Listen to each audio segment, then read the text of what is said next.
Congratulations, you've just woken up in the year 1800, appointed as the captain of a Royal Navy frigate during the height of the Napoleonic Wars. The good news is that you've achieved one of the most prestigious positions available to a gentleman of this era.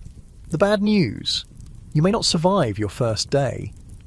The gentle rocking beneath you isn't the comfort of your modern bedroom. It's the constant movement of wooden planks as your ship rides the swells of the Atlantic. Your cabin at the stern of the vessel is the most spacious accommodation on board, but that's not saying much. The space is barely large enough for a small bed, a desk bolted to the floor, and a few storage chests containing your worldly possessions. A lantern swings gently from a hook in the ceiling, casting dancing shadows across your nautical charts and logbooks. You sit up, your head nearly brushing the low beams above. Unlike the cramped quarters where your crew sleeps in hammocks strung just inches apart, you at least have privacy. But privacy at sea comes with responsibility, crushing life or death responsibility for every soul aboard. A gentle knock at your door interrupts your thoughts. "Captain, sir," comes the voice of your steward. It's 5:30 bells in the morning watch. The officer of the watch sends his respects and reports fair winds from the southwest.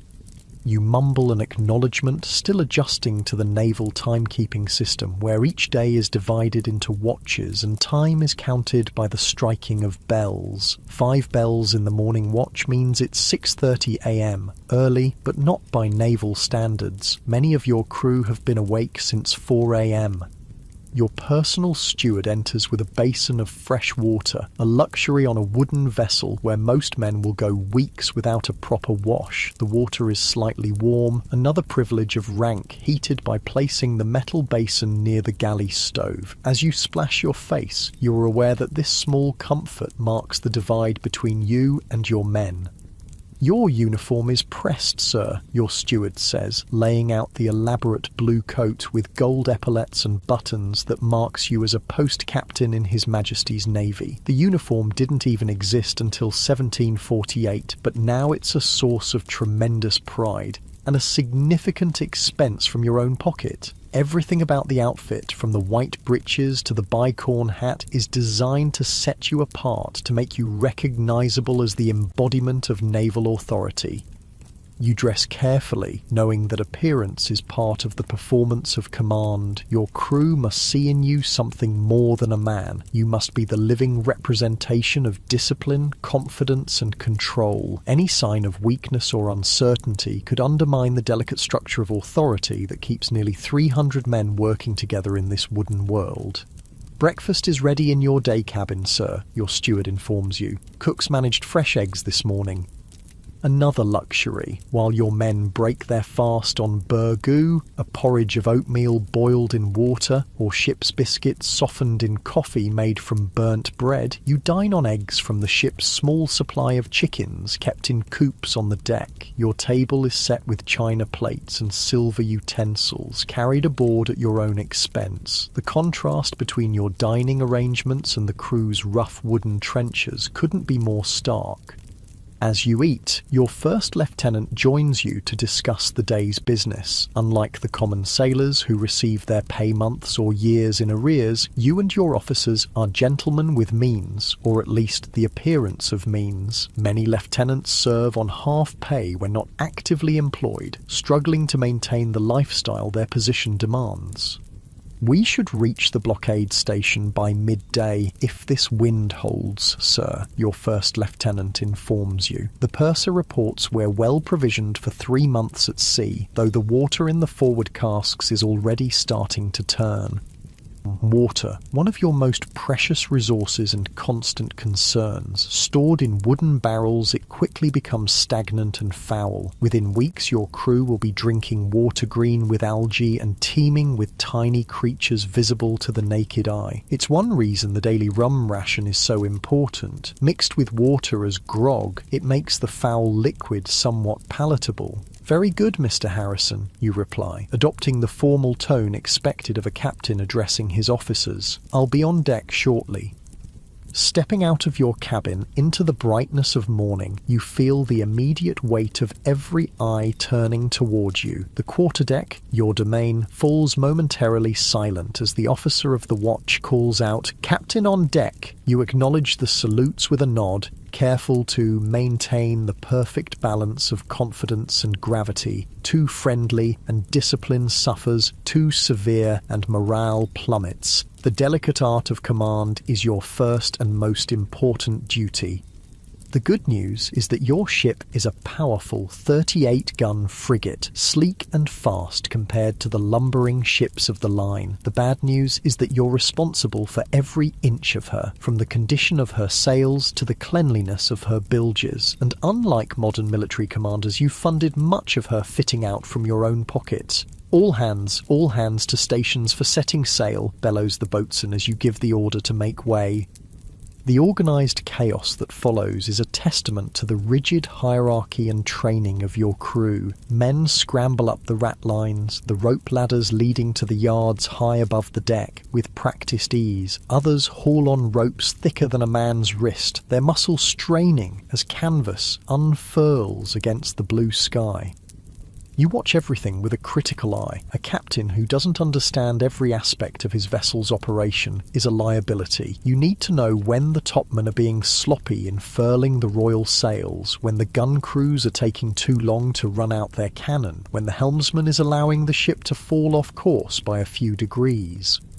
And all the while, you're calculating how much water is the ship consuming daily, how long will the salted beef last before it's too rancid even for the hardened stomachs of your crew, what's the rate of illness among your men, and how will that affect your ability to fight if you encounter an enemy vessel. The ship heels over slightly as the wind fills her sails, picking up speed. The sensation never fails to stir something in your soul. The pure exhilaration of harnessing nature's power through human ingenuity and coordinated effort.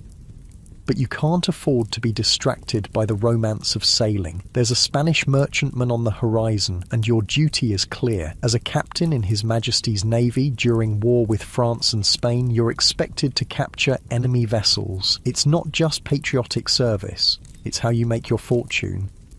"Beat to quarters," you order, and the drummer boy's rhythmic tattooing sends men racing to battle stations. Gun crews assemble by their weapons. Powder monkeys, often boys as young as 10, prepare to run cartridges from the magazine, and marine sharpshooters climb to positions in the fighting tops. The good news is that prize money from captured vessels can make you wealthy beyond your dreams. The bad news is that you must risk your ship, your men, and your life to claim it. As your ship closes on the merchantman, you face your first true test of command. The Spanish vessel isn't striking her colours. Instead, gun ports are opening along her side. She's not a merchantman at all, but a disguised frigate with more guns than your own vessel. "Hard to starboard!" you shout, realizing you've been lured into a trap. "Ready the larboard battery!" The ship heels dramatically as the helmsman spins the wheel, changing course to bring your own guns to bear. Men grip whatever they can to stay upright as the deck tilts beneath them. In the controlled chaos that follows, you must project absolute calm and confidence, even as your mind races through calculations of wind, distance, and firepower. You've been at sea less than a day, and already you're fighting for your life. This is the reality of command in the age of sail. Constant vigilance, split-second decisions, and the weight of hundreds of lives resting on your judgment.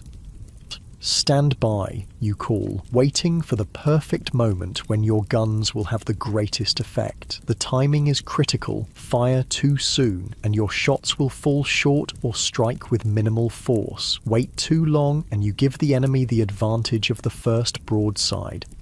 And this is just the first of countless decisions you'll make today. Decisions about navigation, about discipline, about the allocation of limited resources. You'll arbitrate disputes among your officers, inspect the ship for cleanliness and order, review the purser's accounts, and plan your course through enemy-patrolled waters. A captain in the Royal Navy isn't just a sailor. He's a commander, administrator, judge, navigator, tactician, and diplomat all rolled into one. The good news is that success in this role brings glory, wealth, and advancement. The bad news is that failure brings disgrace, court-martial, or death. As your gun crews stand ready, faces tense in anticipation of your command, you feel the full weight of authority settle on your shoulders. This moment, with lives hanging in the balance, is what separates those who can command from those who cannot. You take a deep breath, steady your voice, and prepare to give the order that will unleash hell. But the truth is, you wouldn't have made it this far. Long before you reached the captain's cabin, the brutal process of becoming a naval officer would have broken most modern people. Starting as a midshipman as young as 12 years old, you would have endured years of harsh discipline, dangerous conditions, and rigorous training.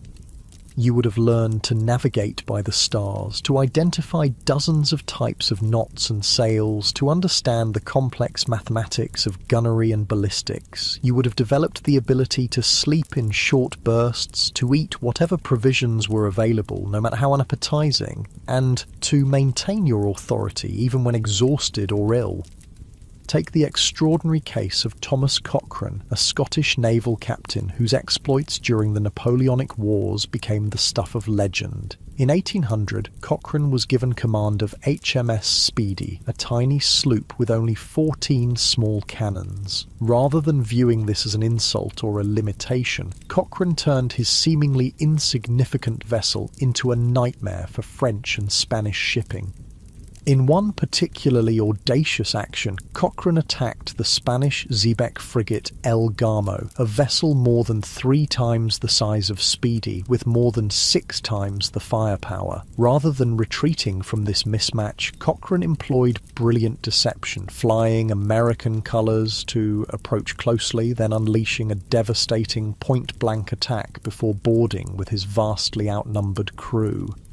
How did he prepare his men for this seemingly suicidal assault? He ordered them to blacken their faces with soot to appear more terrifying. Psychological warfare in its most primitive form. The Spanish, confronted by these demonic-looking boarders and thrown into confusion when Cochrane ordered their colours struck down, surrendered a vessel that by all rights should have annihilated the tiny Speedy.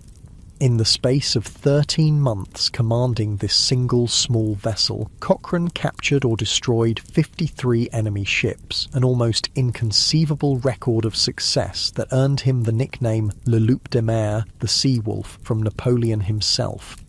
But Cochrane's brilliance as a naval commander was matched by his inability to navigate the political waters of the Admiralty. His outspoken criticism of corruption and his fiercely independent nature made him powerful enemies among the naval establishment. So while his tactical genius couldn't be denied, his career suffered from his refusal to play the political games necessary for advancement. This, too, was part of being a captain in the age of sail, understanding that your success depended not just on your abilities at sea, but on your connections and conduct ashore. A captain without powerful patrons in the Admiralty might find himself without a command, regardless of his skills. The daily reality of command was far from the romantic image we often have of sailing ships. It meant constant vigilance against discipline problems, everything from minor infractions like untidy uniforms to serious crimes like theft or desertion. As captain, you were expected to maintain order through a system of punishments that would shock modern sensibilities.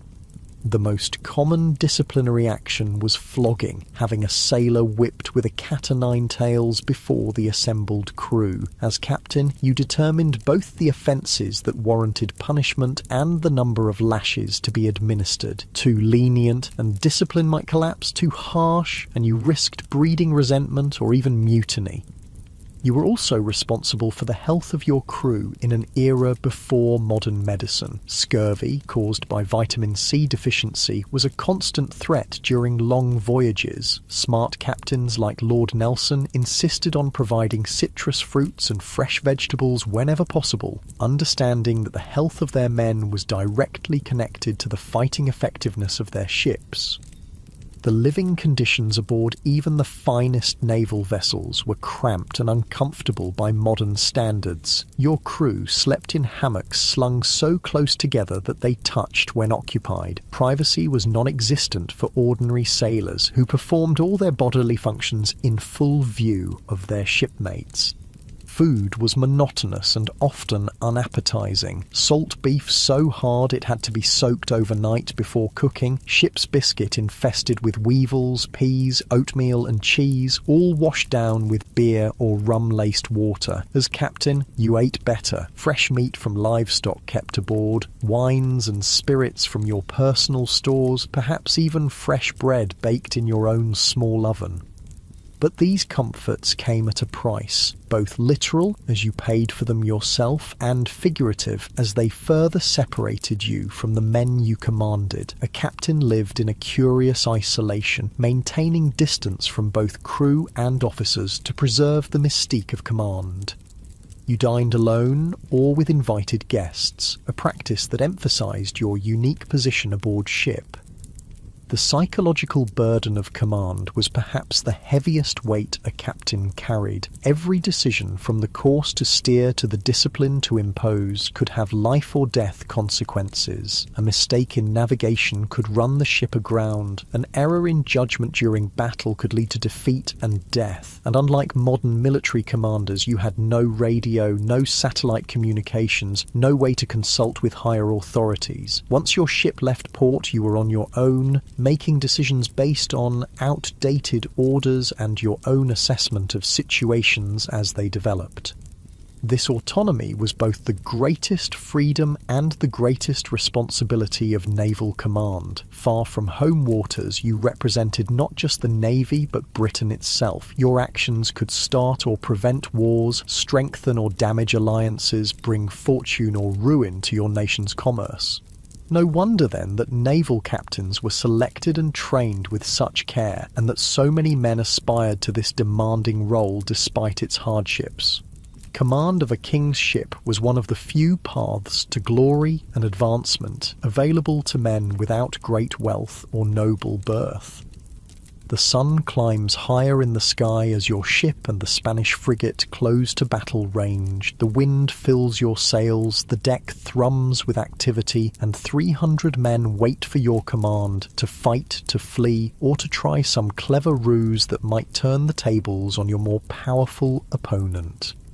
This is the moment of truth, the crucible in which naval captains were forged. Some broke under the pressure, others discovered reservoirs of courage and cleverness they never knew they possessed. The great captains of the Age of Sail, men like Nelson, Cochrane and Pellew, seemed to thrive in these moments of crisis, their minds working with preternatural clarity, even as cannon fire shattered the air around them. Would you rise to the occasion, or would you falter? Would you earn the respect of your crew and the recognition of the Admiralty, or would you join the ranks of failed commanders whose careers ended in court-martial or obscurity? The honest answer is that most of us, raised in comfort, accustomed to immediate communication, unused to the brutal realities of the Age of Sail, wouldn't last a day as a naval captain in the 1800s. We lack the specific knowledge, the physical hardiness and the psychological fortitude that such command required. And perhaps that's why we find these stories so fascinating. They show us human beings operating at the very limits of endurance and ability, making life or death decisions with limited information, commanding not through technology but through character and presence. As the first shots ring out across the water, we leave you to ponder how you might have fared in that stern cabin, wearing that blue coat with its gold epaulets, carrying the awesome responsibility of command in the Age of Sail. Would you have been remembered as a Cochrane or a Nelson?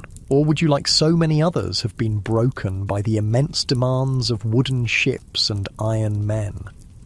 The Spanish frigate's broadside thunders across the water, sending plumes of white spray into the air as iron balls splash harmlessly just short of your vessel. You've gained a momentary advantage through your quick change of course, but the battle has only just begun. Your own guns remain silent, waiting for the optimal range. "Steady, lads," you call, your voice carrying across the tense quiet of your ship. "Hold your fire until we can see the whites of their eyes." As the distance closes, you can make out individual figures on the enemy deck, can see the gunners frantically reloading for a second volley. This is the reality of naval combat in the age of sail, a deadly game of manoeuvre where victory often goes not to the ship with more guns, but to the captain with superior tactics and nerve. "Fire as you bear," you finally command, and your ship shudders as cannons roar in sequence, each gun firing as it comes to bear on the target rather than in a single broadside. The tactic, unusual but effective, catches the Spanish captain off guard. Instead of a simultaneous blast that might miss entirely, your sequential fire walks shots across his vessel, maximizing the chance of inflicting damage. The good news is that your first volley has struck true, tearing through the enemy's rigging and sending splinters flying across their deck. The bad news is that they've brought their bow around and are preparing to rake your ship stern to bow, potentially the most devastating attack in naval warfare. This dangerous dance of wooden vessels, each seeking advantage through position and timing, defined naval battles of the era. Victory depended not just on firepower, but on a captain's ability to outthink and outmaneuver his opponent, exactly the kind of brilliance that made Thomas Cochrane legendary. When Cochrane commanded the tiny HMS Speedy against the much larger El Gamo, he employed every trick of seamanship and psychology. After getting close enough to nullify the Spanish ship's advantage in gun range, he positioned his vessel so close alongside the larger ship that the Spanish guns couldn't depress enough to hit the Speedy's hull. Meanwhile, Cochrane's guns were elevated to sweep the Spanish deck with deadly fire. But it wasn't just his tactical brilliance that set Cochrane apart, it was his understanding of the human element in warfare. When his men boarded El Gamo, they faced a Spanish crew that outnumbered them nearly 6-1. Cochrane's solution: have someone cut down the Spanish colours, creating the impression among the enemy crew that their officers had surrendered. The psychological ploy worked brilliantly, throwing the Spanish into confusion and allowing Cochrane's vastly outnumbered force to secure the vessel. Such creative thinking was essential for naval commanders, especially those given smaller vessels like Cochrane. The Royal Navy, stretched thin by global commitments, couldn't always match enemy ships gun for gun. Victory often went to captains who could improvise, who understood that warfare was as much about morale and perception as about raw firepower. Your own tactical situation grows more desperate as the Spanish frigate manages to cross your stern, her guns now positioned to fire the dreaded raking broadside. You brace yourself, knowing that a single well-placed shot could travel the length of your vessel, potentially killing dozens of men and crippling your ship. The thunder of gunfire rolls across the water, and your world becomes smoke, splinters, and chaos. Men scream as iron tears through wood and flesh. A round shot smashes through your quarter gallery, showering your cabin with debris. Another strikes a gun carriage, sending it careening across the deck and crushing sailors beneath its weight. "Damage report!" you shout through the clearing smoke, your ears ringing from the concussion of nearby impacts. 3 guns dismounted on the starboard battery, reports your first lieutenant, his face streaked with powder smoke. 12 men down. Minor damage to the mainmast, but she's holding. We're still manoeuvrable, sir. The good news is that your ship has survived the raking fire without catastrophic damage. The bad news is that you're still outgunned and facing a larger opponent. Like Cochrane, you'll need to employ unconventional tactics to turn the tide.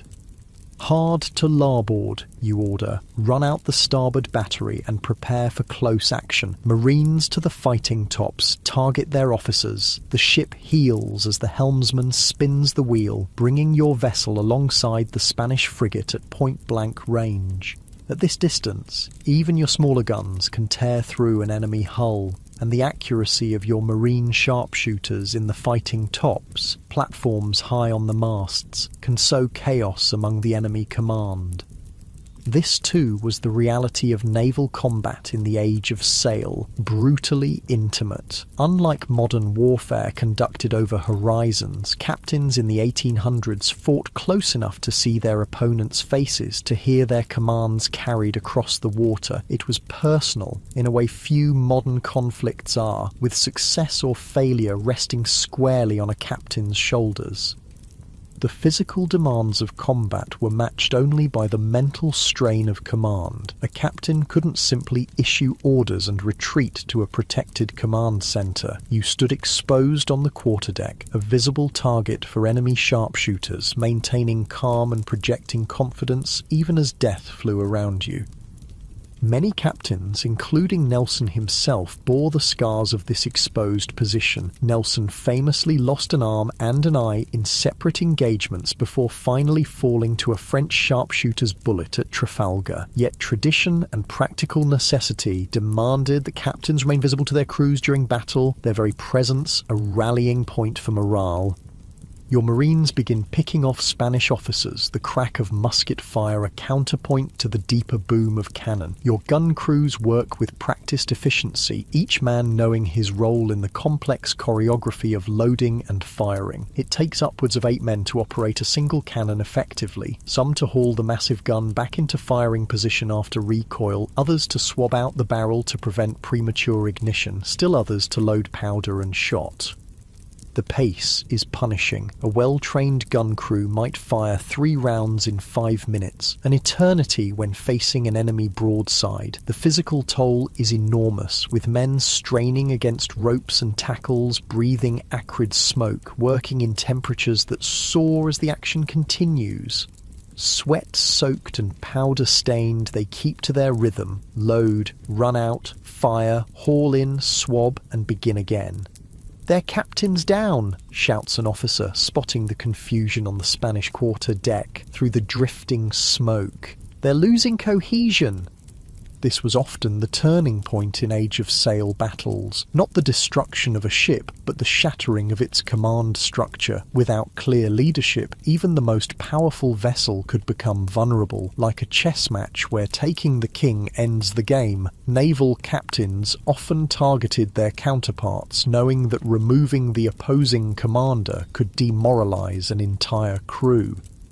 The Spanish frigate begins to drift, her manoeuvres becoming erratic as her chain of command fragments. You seize the opportunity, bringing your ship across her bow for your own raking fire. The devastating broadside tears through the length of the Spanish vessel, toppling her foremast and silencing several guns.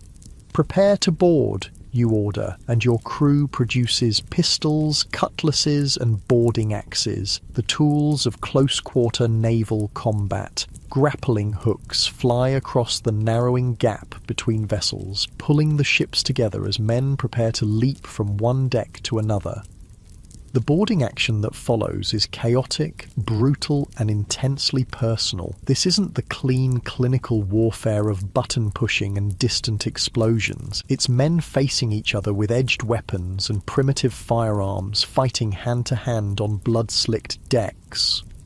The sound is a hellish cacophony of screams, clash of steel, and sporadic pistol fire.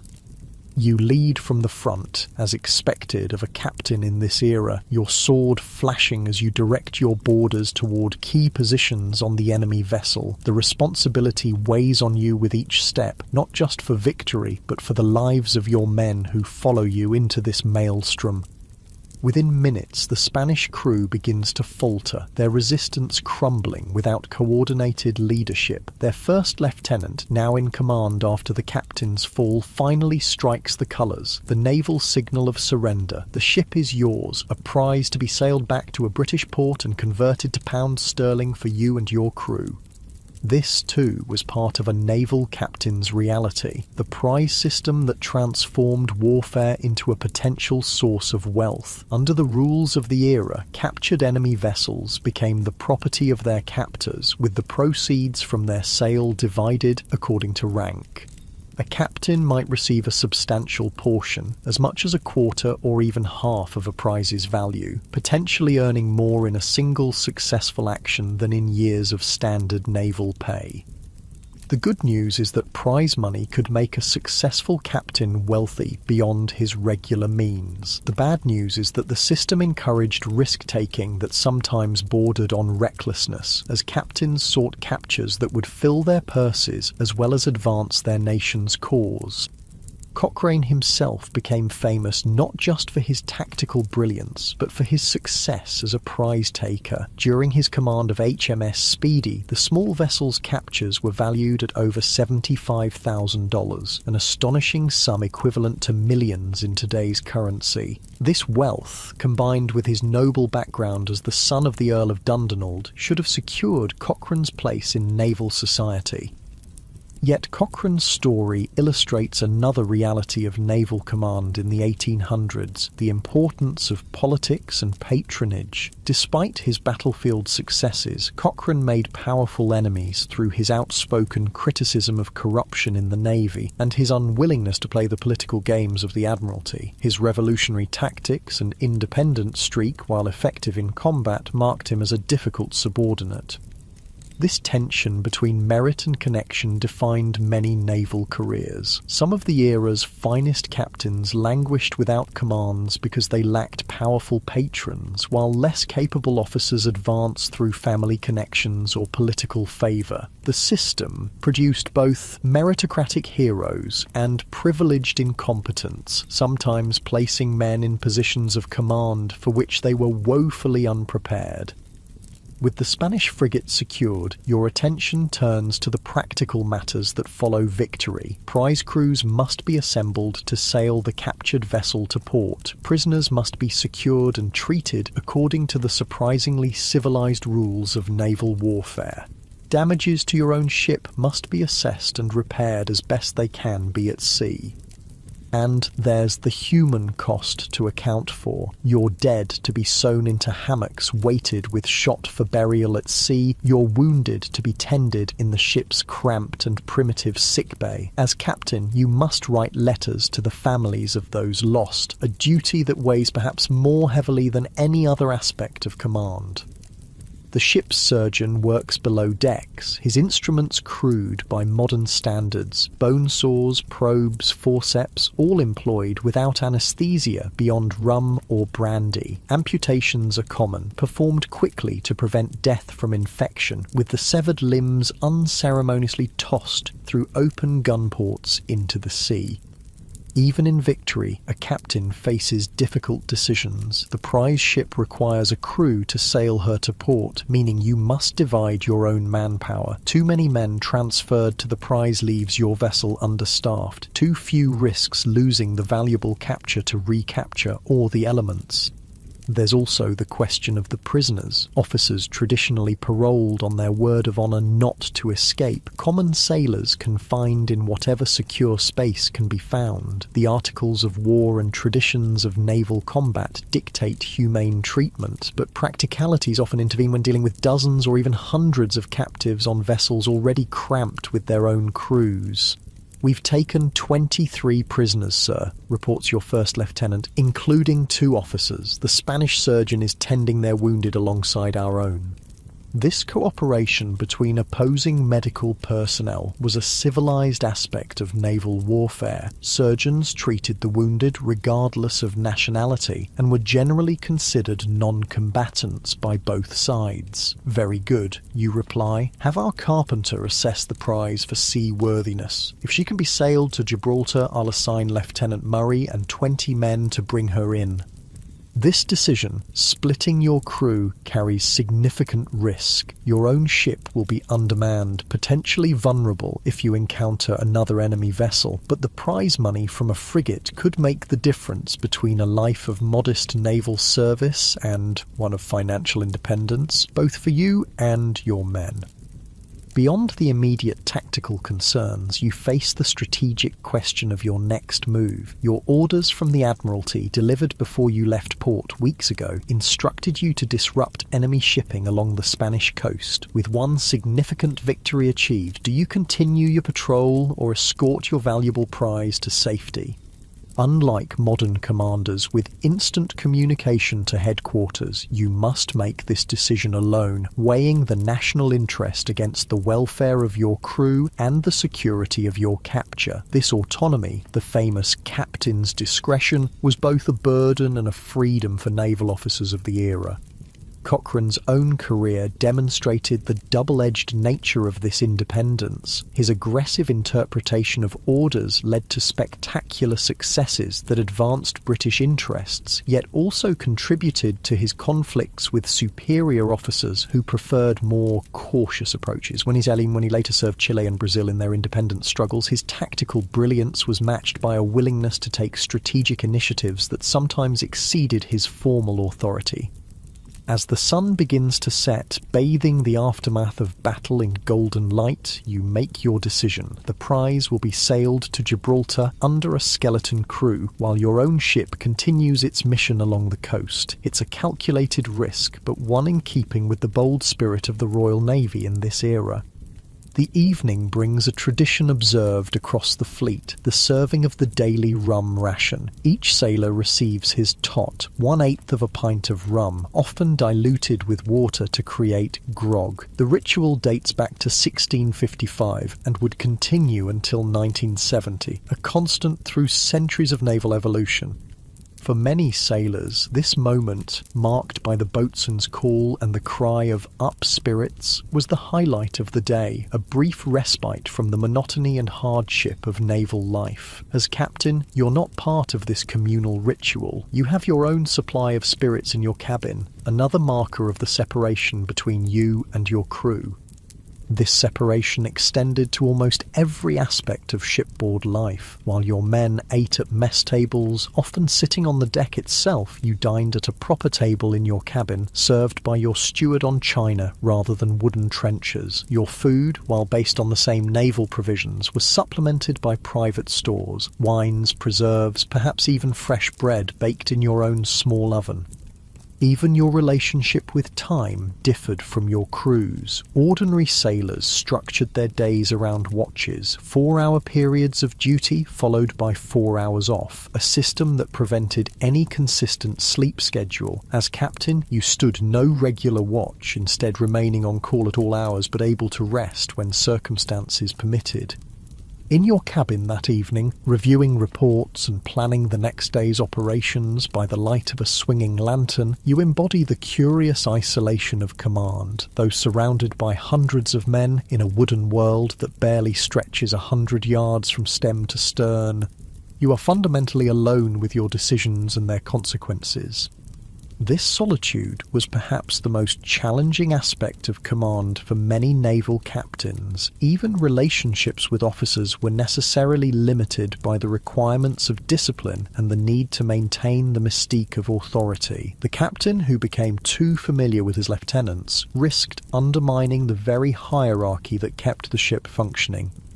Some captains compensated with pets, cats to control the ship's rat population or dogs for companionship. Others developed eccentric habits or interests to fill the lonely hours. Nelson was known for his detailed journals and correspondence. Others became amateur naturalists, artists, or writers during long voyages.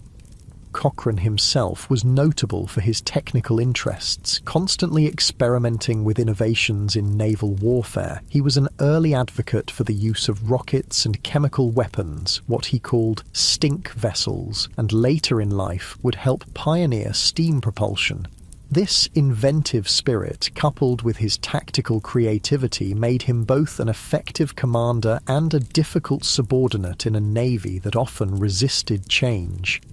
As you prepare for sleep in your narrow cot, the ship rocks gently beneath you, the sounds of the night watch moving quietly above. Tomorrow brings new challenges, navigating unfamiliar coastlines, managing dwindling supplies, maintaining discipline among men who have just tasted victory and the promise of prize money. The good news is that you've proven yourself capable of command under fire, winning a significant victory against a superior force. The bad news is that the demands of leadership never cease. Every day brings new decisions, new risks, and the constant weight of responsibility for lives and mission. This was the reality of naval command in the Age of Sail, a curious mixture of absolute authority and crushing responsibility, of potential glory and constant peril. It required a unique combination of technical skill, physical courage, and psychological resilience that few possessed in full measure. Captains like Thomas Cochrane became legends not just for their victories, but for embodying this rare combination of qualities. When Cochrane took HMS Speedy against El Gamo, a vessel with more than 6 times his firepower, he demonstrated not just courage, but the kind of calculated audacity that defined the greatest commanders of the era. The victory nearly didn't happen. When Speedy first encountered El Gamo, Cochrane recognised the danger immediately. Rather than engage in a hopeless conventional battle, he employed a brilliant deception. Hoisting an American flag, he approached as if a neutral vessel, buying time until he was close enough to strike effectively. When the inevitable battle began, Cochrane positioned his tiny vessel in the larger ship's blind spot, too close for the Spanish guns to depress enough to hit Speedy's hull. This wasn't just clever, it was a demonstration of absolute mastery of naval tactics and the physical capabilities of wooden warships. The boarding action that followed showed Cochrane's understanding of psychology in warfare. With his men outnumbered more than 5-1, he had them blacken their faces with gunpowder to appear more terrifying, an early form of psychological warfare. Then, in the midst of the chaotic hand-to-hand fighting, he ordered the Spanish colours struck down, creating confusion among the defenders about whether their officers had surrendered. These tactics, innovative, unconventional, and brilliantly executed, exemplified what made certain captains legendary while others remained merely competent. Cochrane's willingness to discard convention when necessary, to improvise solutions to seemingly impossible problems, set him apart even in an era of exceptional naval leadership. Yet his story also illustrates the limits of brilliance without political acumen. Despite his battlefield successes, Cochrane's career in the Royal Navy was repeatedly hampered by conflicts with authority. His outspoken criticism of corruption, his refusal to follow orders he considered foolish, and his independent streak made him enemies in an institution that valued conformity alongside competence. This tension between the need for initiative in combat and obedience in the chain of command defined many naval careers. The ideal captain was expected to show daring and independence when facing the enemy, yet perfect submission to often outdated or impractical orders from superiors hundreds of miles away. Dawn breaks with the cry of "Sail ho!" from the masthead, jerking you from a fitful sleep. You've barely rested 4 hours, but the demands of command allow little consideration for personal comfort. Within minutes, you're on deck, spyglass trained on the horizon where a smudge of white indicates another vessel. "What do you make of her, Mr. Farrow?" you ask the officer of the watch. "Appears to be a brig, sir, Spanish by the cut of her jib, running close to the wind." Another potential prize, but also another decision. Your ship is already undermanned after detaching a crew to sail yesterday's capture to Gibraltar. Engaging this new vessel means stretching your resources even thinner, potentially compromising your ability to handle your frigate effectively. This was the constant calculus of command in the Age of Sail, balancing opportunity against capability, weighing the mission against the practical limitations of men and material. Even the most aggressive captains had to recognise when their ships and crews had reached their limits. We'll shadow her for now, you decide. If she runs for a Spanish port, we'll intercept. Otherwise, let her think we haven't spotted her. Strategic patience was as important as tactical aggression for successful captains. Cochrane himself was known for careful observation before striking with overwhelming surprise, using deception and misdirection to create opportunities. Your ship settles into pursuit mode, maintaining distance while keeping the Spanish brig in sight. Below decks, the rhythms of naval life continue. Watches change, meals are served, and the never-ending work of maintaining a wooden vessel at sea occupies every available hand. The operation of a warship in the age of sail required constant attention. Unlike modern vessels with their mechanical systems and automated controls, everything aboard your ship depends on human muscle and skill. Sails must be trimmed constantly to account for changing winds. The hull requires regular inspection for leaks and damage. Rigging stretches and chafes, needing continuous adjustment and repair. "Captain, sir," your sailing master approaches, doffing his hat respectfully. "With your permission, I'd like to exercise the men at the pumps this morning." This mundane request highlights another constant concern: keeping the ship dry. All wooden vessels leak to some degree, with the gaps between planks opening slightly as the ship works in heavy seas. The bilge pumps, operated by teams of men working in shifts, are all that stand between your command and a slow, inexorable sinking. "Very good, Mr. Stevens. Carry on."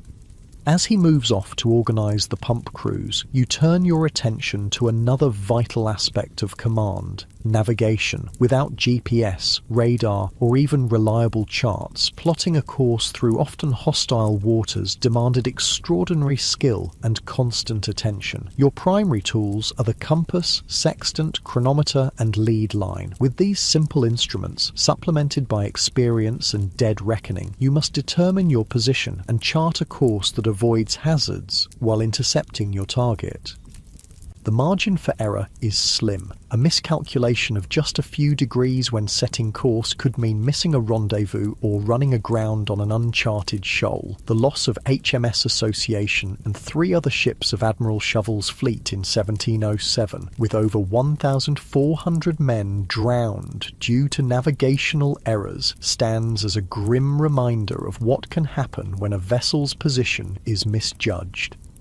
This navigational challenge was one that Cochrane mastered exceptionally well. His ability to manoeuvre precisely in unfamiliar and dangerous waters gave him tactical advantages that other captains couldn't match. When commanding HMS Pallas off the French coast in 1806, he repeatedly used his superior knowledge of local waters to ambush French vessels in their own territory, capturing multiple ships in daring raids up the Gironde estuary.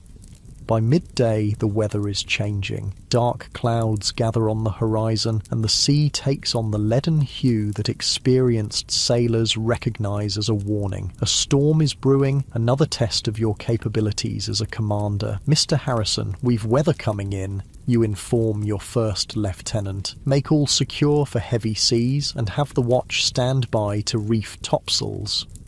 Storms presented multiple threats to sailing ships, not just the obvious dangers of high waves and powerful winds, but also the risk of collision in reduced visibility, the strain on masts and rigging that could lead to catastrophic failures, and the challenge of maintaining course when landmarks and celestial navigation became impossible.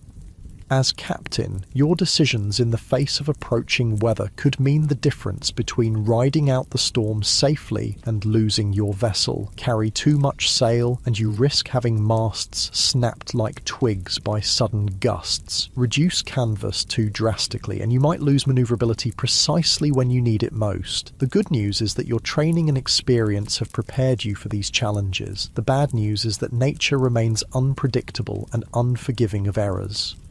"The Spanish brig is altering course, sir," reports your officer of the watch. "Appears to be running for shelter in that bay ahead. This presents both opportunity and risk. Following the brig into an unfamiliar bay might allow you to capture her as she seeks refuge from the storm.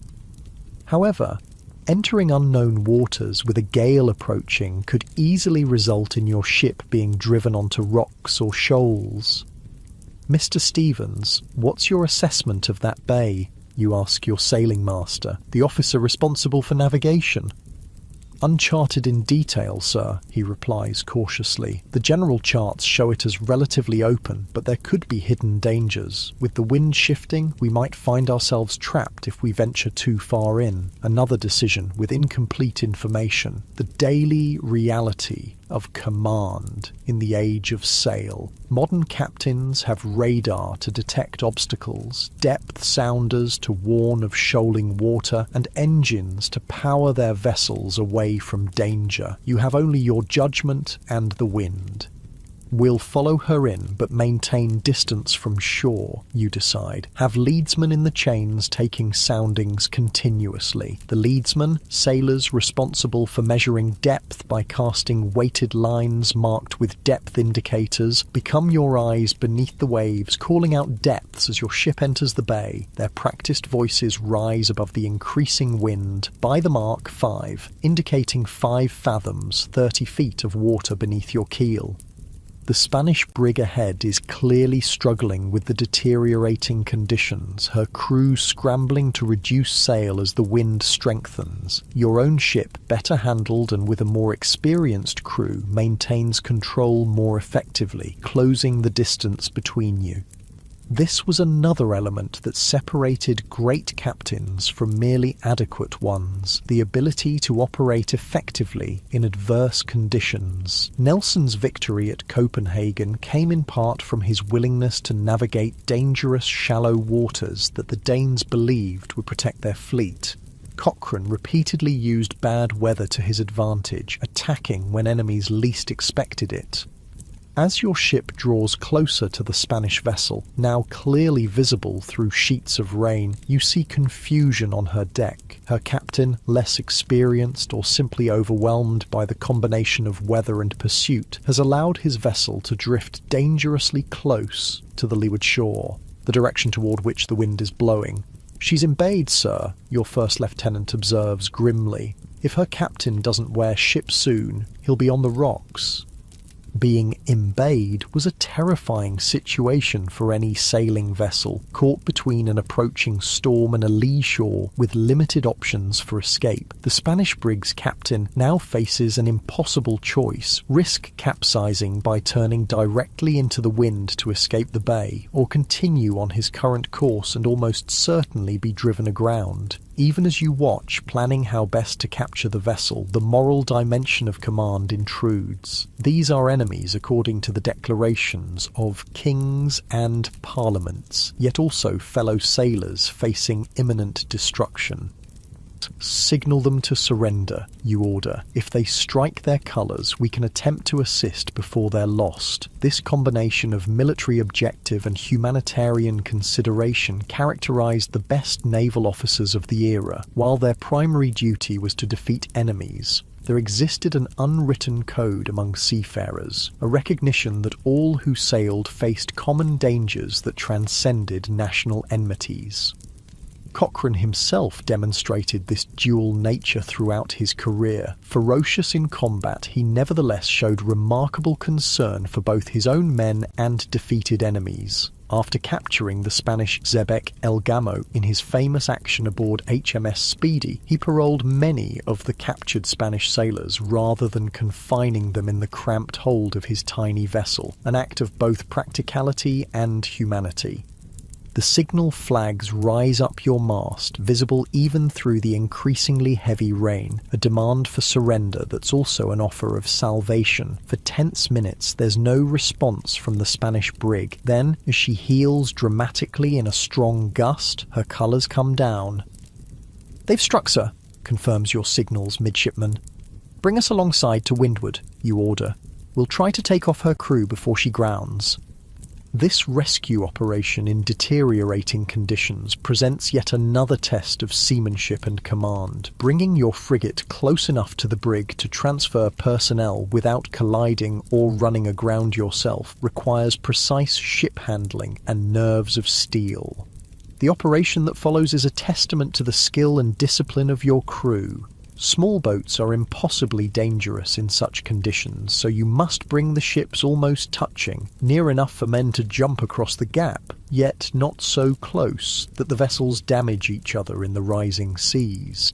Stand by to receive survivors, you call, as your ship edges carefully alongside the wallowing brig. Mr. Murray, take charge of the transfer, priority to any wounded. Spanish sailors begin making the perilous leap across open water to your deck, fear of drowning temporarily, overcoming any concern about becoming prisoners. Their captain comes last, tradition demanding he remain until his men are safe. As he steps onto your quarterdeck, soaked and dejected, he offers his sword in formal surrender. This ritual, observed even in the midst of a howling storm, speaks to the curious mixture of civilization and brutality that characterized naval warfare in the age of sail. "Your ship is lost, sir, but your men are saved," you tell him in halting Spanish, declining to take his sword, a gesture of respect for an opponent who has surrendered honorably. The Spanish captain nods grimly, looking back to where his vessel is now visibly drifting toward the rocky shore. Within the hour, the brig strikes ground with a sickening crunch audible even above the storm. The waves quickly begin breaking her apart, a stark reminder of how quickly a proud vessel can be reduced to splinters. With nearly 60 Spanish prisoners now aboard, your ship faces new challenges. Space aboard naval vessels was already critically limited, with crews packed into every available corner. The addition of prisoners stretches resources to the breaking point. "We'll have to put them on short rations, sir," your purser advises. "Our provisions were calculated for our own complement, not 60 additional mouths." Food and water were constant concerns for naval commanders, especially when far from friendly ports. Your ship carries enough provisions for months at sea, but only if carefully managed. The naval ration was substantial by the standards of the time, roughly 5,000 calories daily for each man, but consisted largely of salt meat, ship's biscuit, dried peas, oatmeal, and cheese. The most precious commodity was fresh water, stored in wooden casks that gradually allowed the contents to become stagnant and foul-tasting. A typical sailor's allowance was 1 gallon daily for all purposes, drinking, cooking, and the minimal washing that naval life permitted. Reduce our own men's rations by 1/6, you decide. The prisoners will receive 2/3 of standard allowance. That should see us to Gibraltar. This decision, like so many in command, balances competing obligations to your own crew, to your prisoners under the customs of war, and to your mission. Too generous with the Spanish sailors, and you risk weakening your own men or extending your crews beyond sustainable limits. Too harsh, and you violate both humanitarian principles and the professional standards of naval service. Cochrane faced similar dilemmas throughout his career, particularly during his service in South America, where logistics were often stretched to the breaking point. His solution typically combined pragmatism with principle, treating prisoners firmly but fairly, maintaining discipline without unnecessary harshness. The storm continues through the night, testing both ship and crew. You remain on deck for hours, moving between stations, offering encouragement where needed and correction where required. This visible presence is essential to leadership in crisis. The captain who retreats to his cabin during danger quickly loses the confidence of his men. By morning, the weather has moderated, though heavy seas still make movement around the ship challenging. You've had no sleep, sustaining yourself with occasional cups of coffee brought by your steward. This physical endurance was another requirement of command, the ability to function effectively despite exhaustion, discomfort, and stress. "Mr. Harrison," you address your first lieutenant as dawn breaks. "I'm going to rest for an hour. Maintain course for Gibraltar and call me immediately if anything changes." "Aye, sir," he responds, understanding both the explicit order and the implicit trust it represents. This delegation, knowing when to rest and recover while placing temporary authority in subordinates' hands, was yet another skill that separated effective captains from those who burn themselves out through misplaced dedication. In your cabin, you collapse fully clothed onto your cot, your mind still processing information even as your body demands rest. Sleep comes instantly but lightly, part of your consciousness remaining alert for the call that might indicate new danger or opportunity. This was the reality of command in the age of sail, not just the dramatic moments of battle and crisis, but the constant grinding responsibility that allowed no true respite. Even in sleep, a captain remained accountable for his ship and everyone aboard her. Your hour of rest ends with a gentle knock at the door. Your steward, not the urgent summons that would indicate emergency. You rise, splash water on your face from the basin, and straighten your uniform before returning to deck. "All quiet, sir," reports your first lieutenant. "Winds backing to the southwest, seas moderating. We should make good progress toward Gibraltar." "Very good. Have the prisoners been fed?" "Yes, sir. The Spanish officers are in the wardroom under guard. Their men are confined to the forward hold, brought up in small groups for air and exercise." This arrangement, separating officers from ordinary seamen, reflected the rigid class distinctions of the era. Even in captivity, the hierarchies of rank and social position remained in force, with officers accorded privileges denied to common sailors. As your ship continues its journey toward Gibraltar, you turn your attention to another vital aspect of command, the health of your crew. The ship's surgeon approaches with his daily report, a litany of injuries, illnesses, and concerns that require your awareness, if not always your direct intervention. "We've 3 men down with fever, sir," he reports. "Nothing serious yet, but I'm watching them closely. 5 injuries from yesterday's action and the storm. 1 serious, a broken arm when Williams was thrown against a gun carriage. I've set it, but he won't be fit for duty for weeks."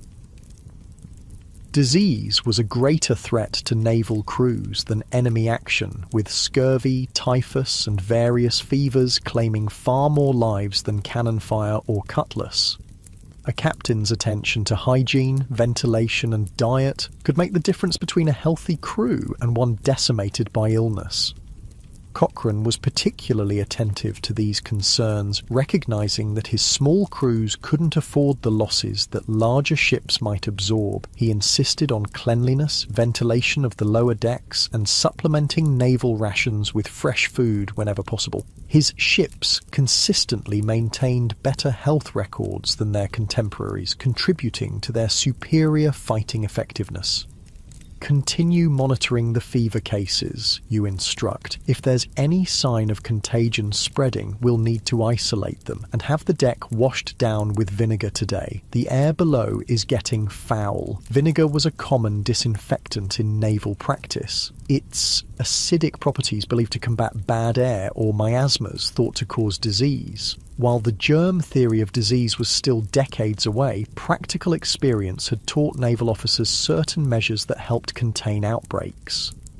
By midday, another vessel appears on the horizon, this time flying British colours. As it draws closer, you identify it as HMS Thunderer, a 74-gun ship of the line assigned to the Mediterranean Fleet. "Signal our number and recent action," you order. The flags rise, informing the approaching warship of your identity and that you've engaged enemy vessels.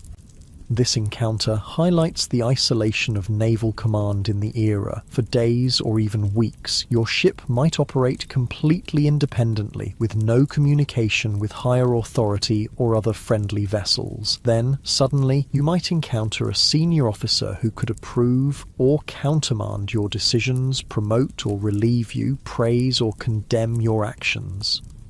Cochrane experienced this uncertainty repeatedly throughout his career. His aggressive actions often yielded spectacular results, but sometimes exceeded his formal orders, leaving him vulnerable to criticism from more conservative superiors. After his brilliant capture of El Gummo in HMS Speedy, he was warmly commended, but after disagreements about tactics during the Battle of Basque Roads in 1809, he faced professional ostracism despite objective success.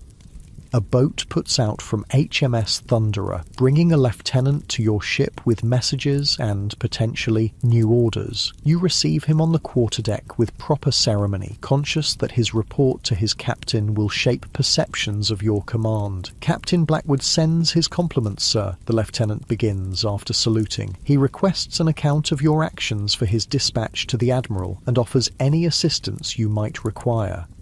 Thank you, Lieutenant. Please inform Captain Blackwood that we've taken 2 Spanish vessels, one frigate sent to Gibraltar as prize, the other lost in yesterday's storm, though we saved her crew. We have 60 prisoners aboard and are somewhat short-handed as a result. This communication, formal, precise, and carefully framing your actions in the most favourable light, is part of the political dimension of command. Your reputation and career advancement depend not just on what you accomplish, but on how those accomplishments are perceived by superiors. Cochrane struggled with this aspect of naval service throughout his career. Blunt, outspoken, and impatient with what he considered unnecessary formality, he often alienated the very officers whose support he needed for advancement. His tactical brilliance was matched by political tone deafness that repeatedly cost him opportunities. Captain Blackwood offers to take the prisoners off your hands, sir, the lieutenant continues. He's bound directly for Gibraltar and has space aboard Thunderer. This offer solves one of your immediate problems, the strain on provisions and space created by your Spanish captives, yet it also means surrendering any claim to prize money for the lost brig, since you have no physical evidence of the capture beyond the prisoners themselves. Please thank Captain Blackwood, you respond after brief consideration. We would be grateful to transfer the prisoners. My first lieutenant will arrange the details. The practical benefit outweighs the potential financial loss, another of the constant trade-offs in command decisions. By afternoon, the transfer is complete, with the Spanish sailors and officers now aboard the larger Thunderer. Your ship feels notably less crowded, the atmosphere below decks improving immediately with the reduction in human density. As the ships prepare to part ways, a signal flies from Thunderer, a message from Captain Blackwood. Well done. Admiralty will hear of your success. This simple acknowledgement carries significant weight. In the hierarchical world of naval command, such recognition from a senior officer could influence everything from prize court decisions to future appointments. The captain, who earned the respect of his peers and superiors, had a far better chance of securing desirable commands than one who succeeded in isolation.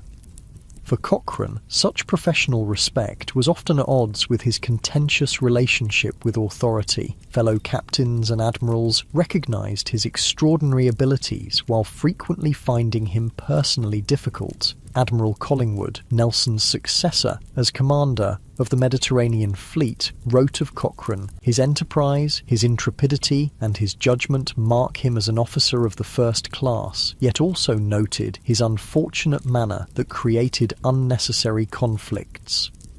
With HMS Thunderer disappearing over the horizon, your ship resumes its course toward Gibraltar. The temporary excitement of the encounter fades, replaced by the routine rhythms of life at sea, yet even these ordinary moments demand your attention as captain. The proper functioning of your vessel depends on thousands of small details, any of which could become critical if neglected.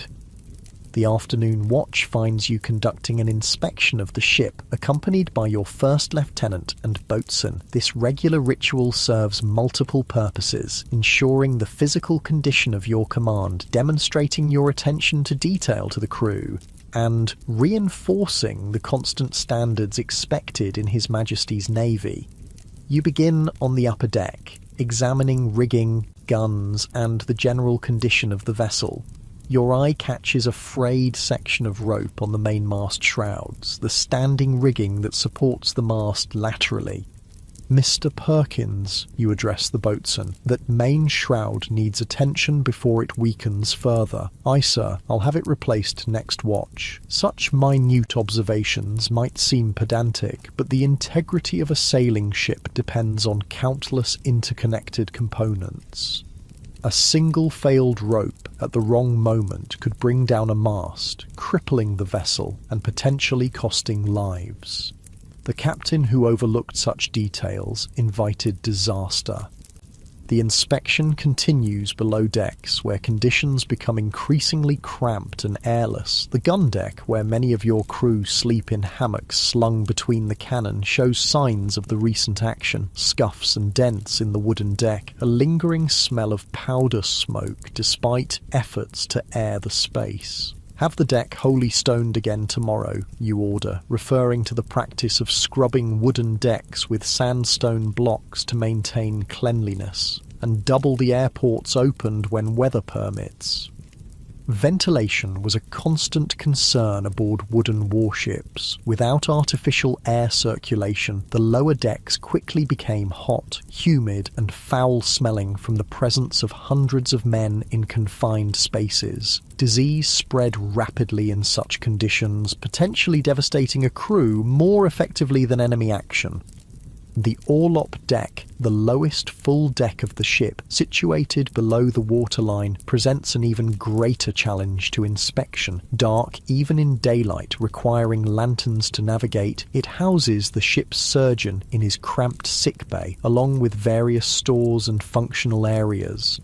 The surgeon rises from beside a patient as you enter his domain. "Captain," he acknowledges, with the slightly informal manner that medical officers often adopted. The sick bay itself is a sobering sight. Several men lying in crude berths, the implements of early 19th century medicine arrayed on a small table, bone saws, tourniquets, probes, and forceps.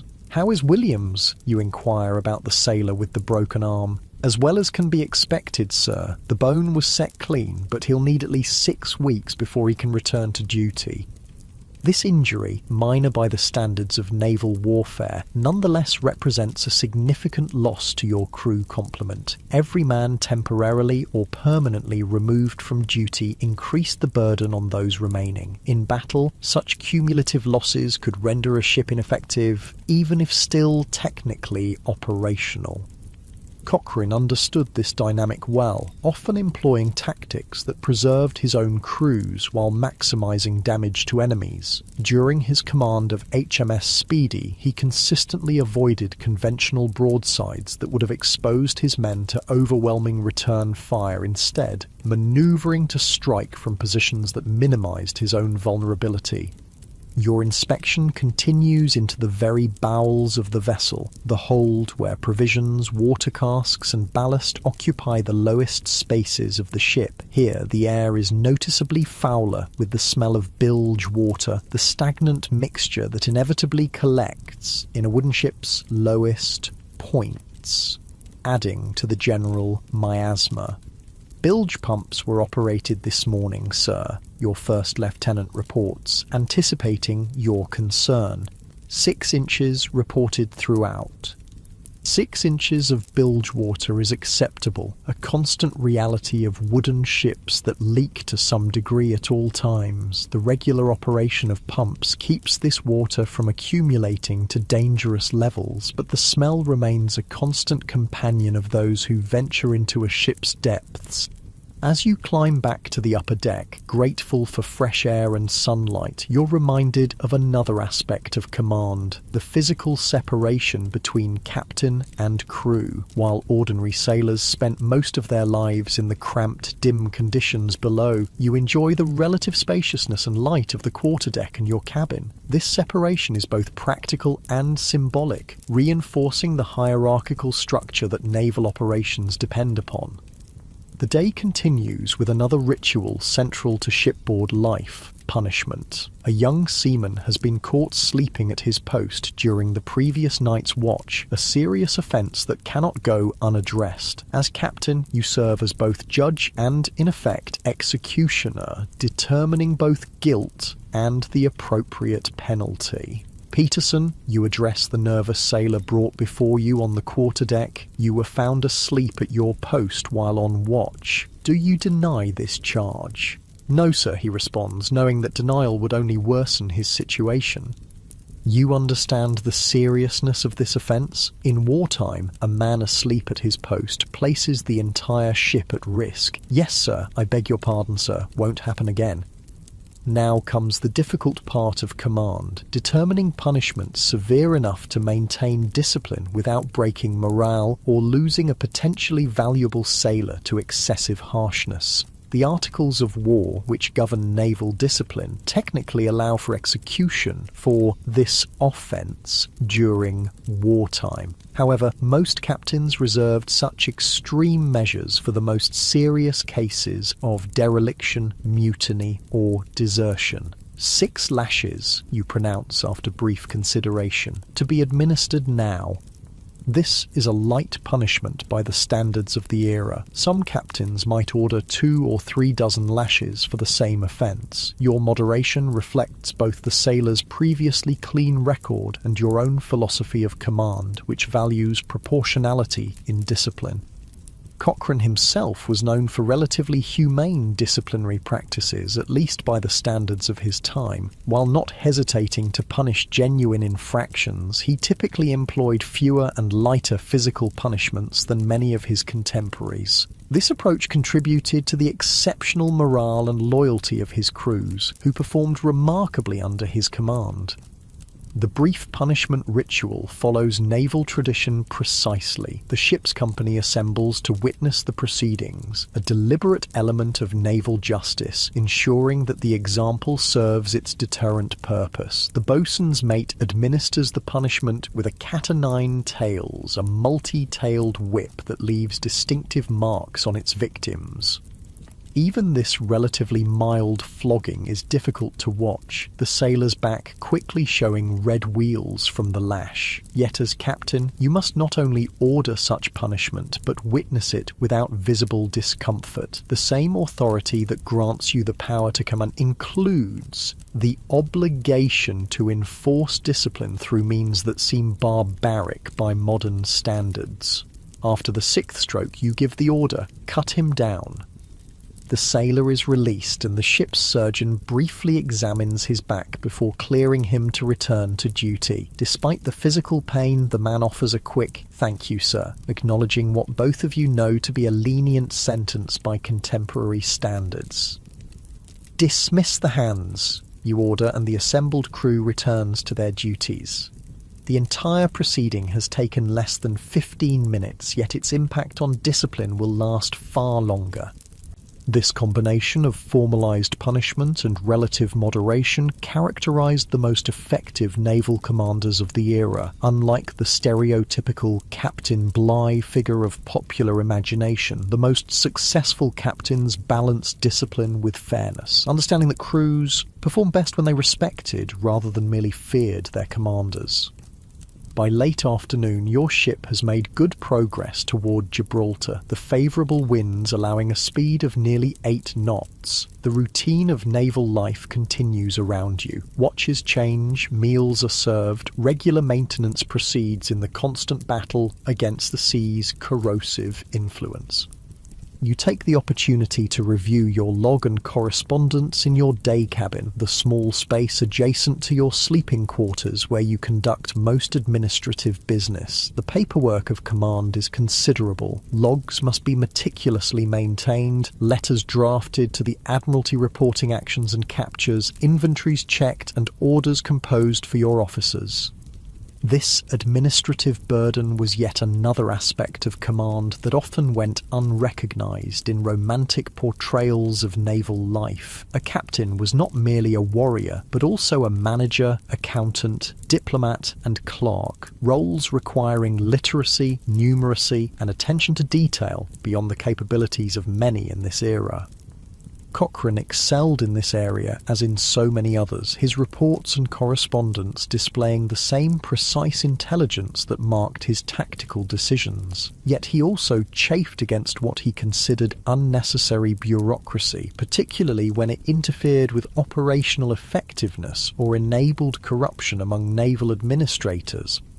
As evening approaches, you emerge from your paperwork to find the wind freshening again, the sky to windward showing signs of another approaching weather system. The Mediterranean's notoriously changeable conditions demand constant vigilance, especially when navigating near coastlines. "Mr. Harrison," you address your first lieutenant, "will reef topsails before dark. I don't like the look of that sky." "Aye, sir, I'll give the order." This preventative measure, reducing sail area before conditions actually deteriorate, exemplifies the foresight required of successful captains. Better to sacrifice some speed temporarily than risk damage to sails or rigging that might compromise the ship's capability more significantly. The complex operation of reefing the topsails, reducing their effective area by partially furling them against their yards, begins immediately. Sailors scramble aloft with practiced efficiency, balancing on the foot ropes beneath the yards while gathering the heavy canvas and securing it with reef points.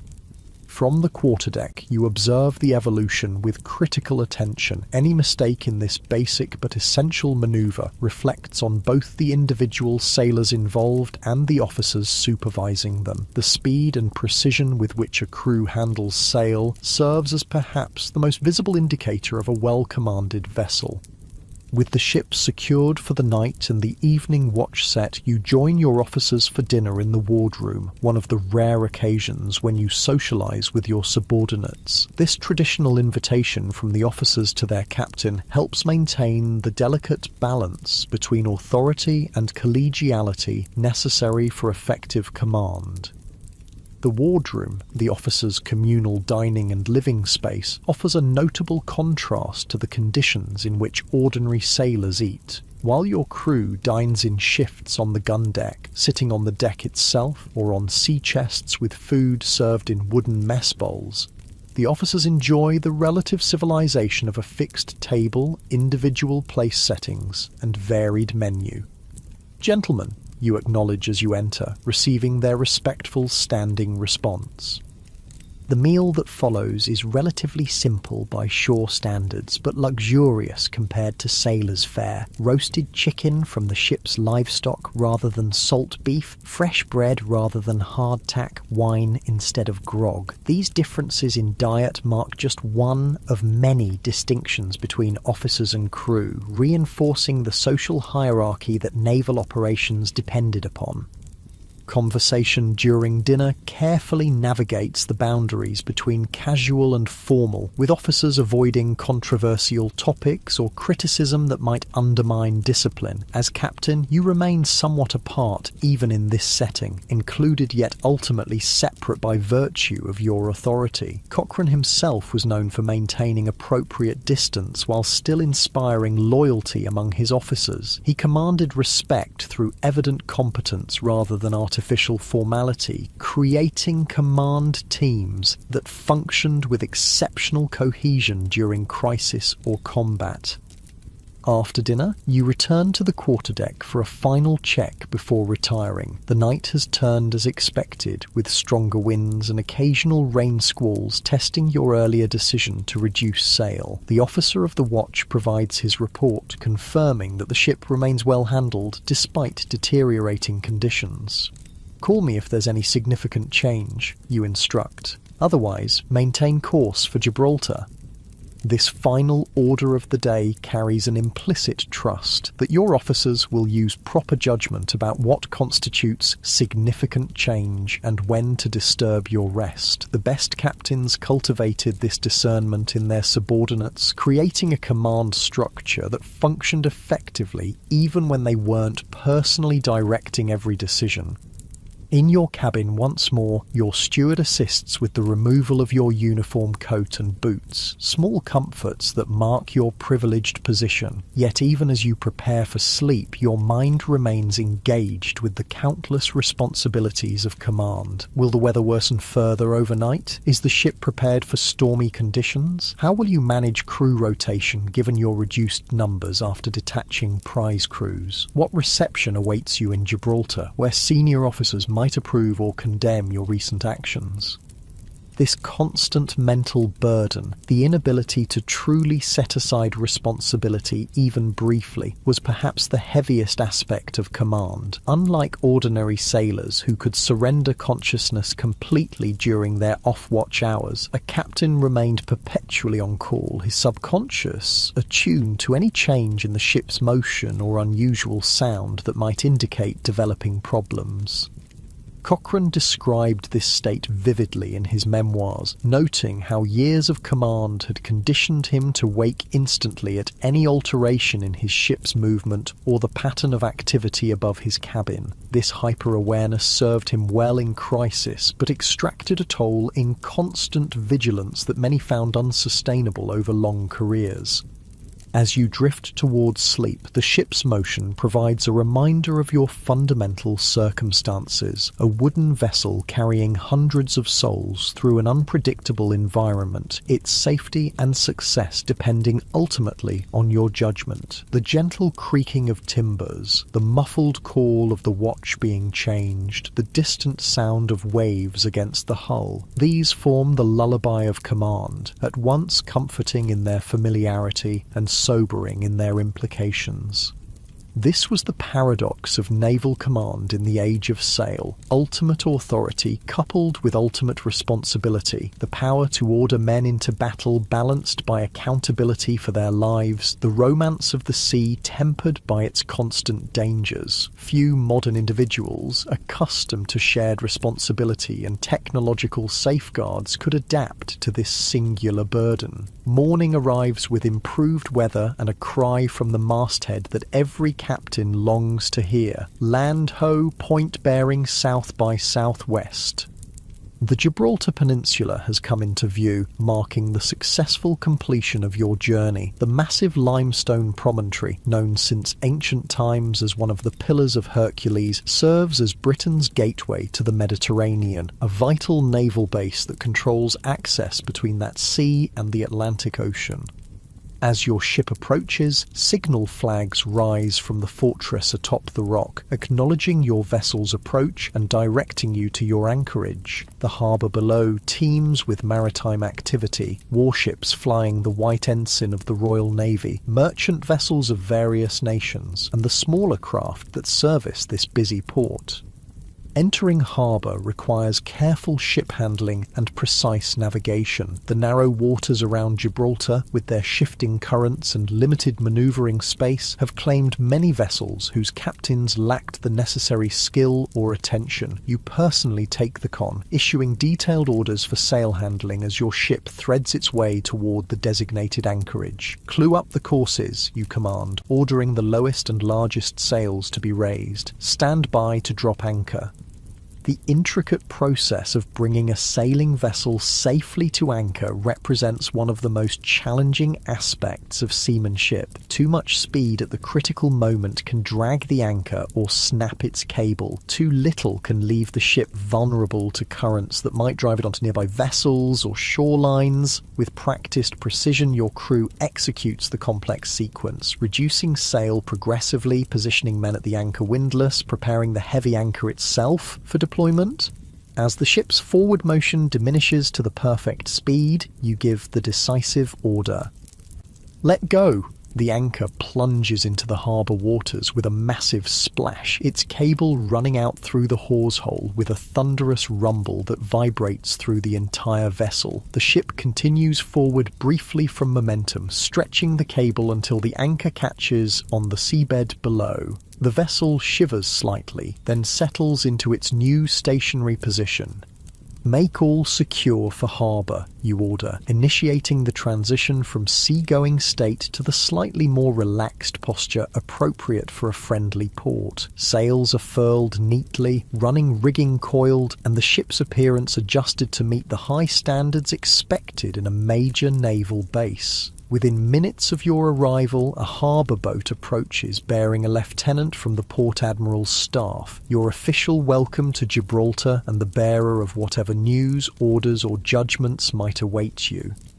Captain, the young officer salutes as he steps aboard. Admiral Thompson sends his compliments and requests your presence at his office at your earliest convenience. He's particularly interested in your report regarding the Spanish frigate. This summons to account for your actions directly to a senior officer represents another aspect of naval command, the constant scrutiny from above. Unlike modern military officers with clear chains of command and detailed operational orders, captains in the age of sail operated with broad discretion but remained subject to judgment after the fact.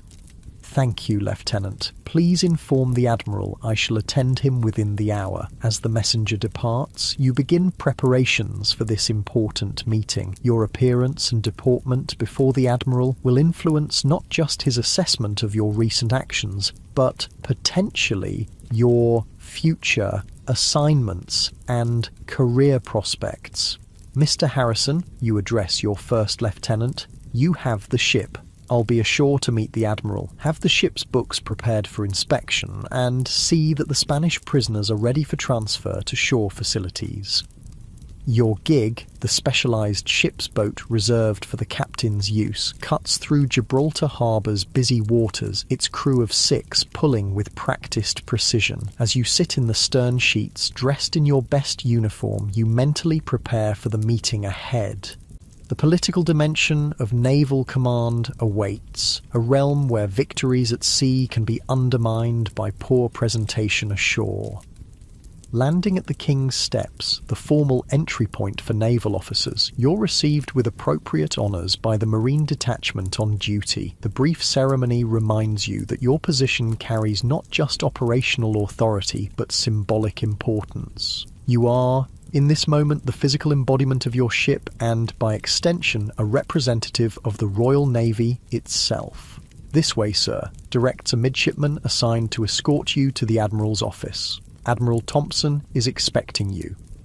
The walk through Gibraltar's narrow streets offers a striking contrast to shipboard life. After weeks at sea, confined to the wooden world of your command, even this small British outpost seems bustling and chaotic. Civilians and military personnel intermingle. Market stalls overflow with fresh produce unavailable at sea, and the sounds and smells of land-based life assault senses accustomed to the more limited environment of a warship.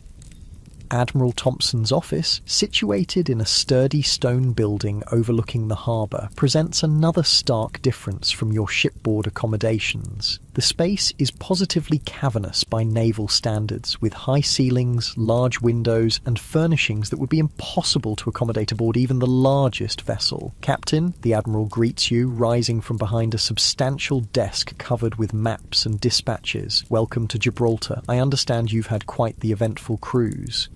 Admiral Thompson represents the next level in the naval hierarchy, an officer who has risen through the same ranks you now occupy, but who has achieved the rarefied status of flag officer. His reception sets the tone for how your recent actions will be judged by the Admiralty.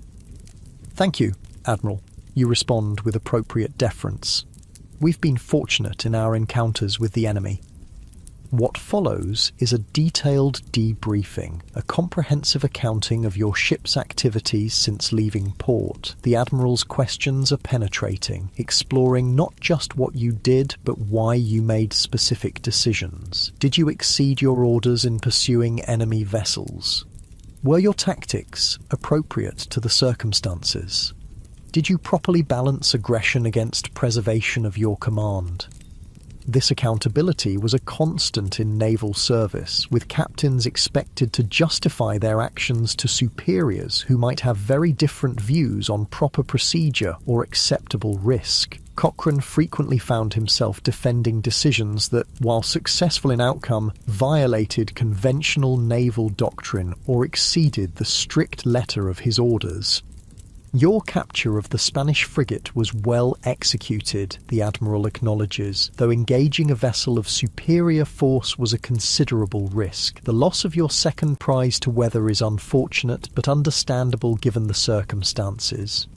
This qualified approval characterises the typical naval senior officer's approach, acknowledging success while stopping short of unrestrained praise that might encourage excessive boldness in future operations. The Admiral's primary concern, after all, is not just individual victories, but the preservation of valuable warships and trained crews.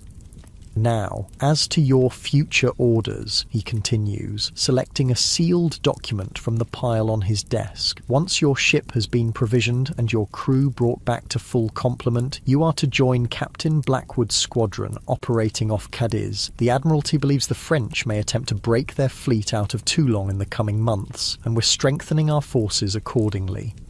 This assignment, joining a squadron under another captain's command, represents both recognition of your abilities and a reminder of your place in the hierarchy. Your independent operations have been successful enough to earn inclusion in a significant strategic deployment, yet you remain subordinate to more senior officers.